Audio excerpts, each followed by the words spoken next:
Hi everyone, Dennis Foley from Acoustic Fields. Today we're going to talk Btu Barrier and Treatment. 3 separate parts of a room, and we got to examine each part because people are really confused on these, and the literature is not very helpful. In fact, most of it's misrepresentative of the truth completely. So we have 3 parts to any audio room. We got to keep it hot and cold, right?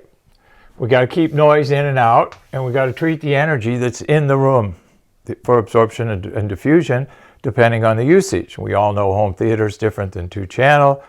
The professional side, live rooms are different than control rooms, vastly different than vocal rooms. So when we're dealing with the 3 parts of the room, here's the outside wall. This is for our heat and our cold, okay?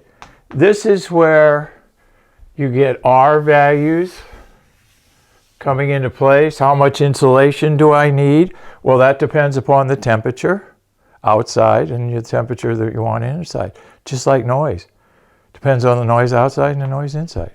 They're very close in relationship there, but completely different sciences. So we have this outer skin. It could be 4 to 8 inches, depending on the environment that you live in. If it's cold, you're going to need more R value in that outside wall.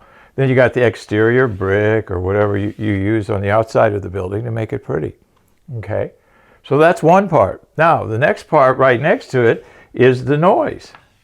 That's our barrier. Okay, that can be 6, 8 inches, 10 inches, 12 inches, depending on noise levels in and out. Just like temperature in and out determines what you do here. It's all related.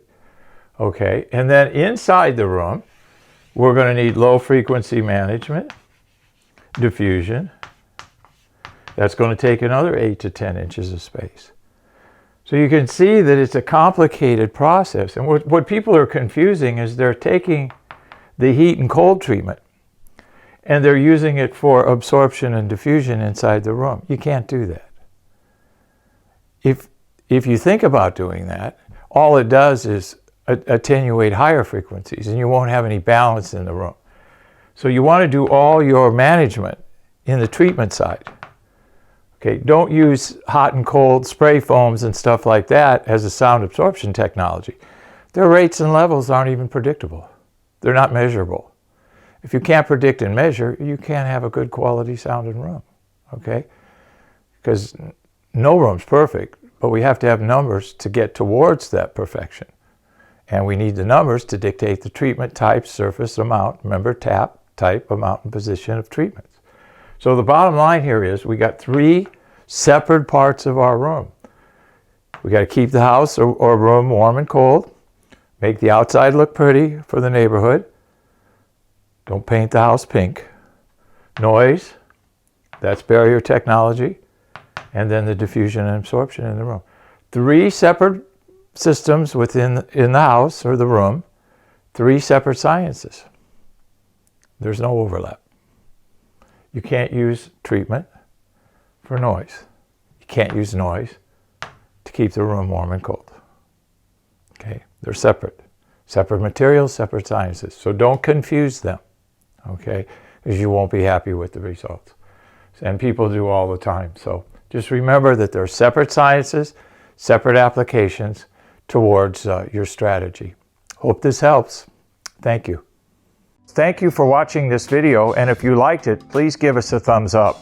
We also have a newsletter that you can subscribe to, so please do that because we offer special price discounts to only those on our newsletter. And then don't forget about our forum. We have started a forum on our own website where people ask questions, and I usually get a chance every couple of days to look at it.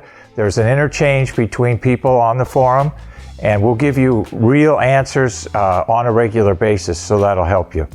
Thank you.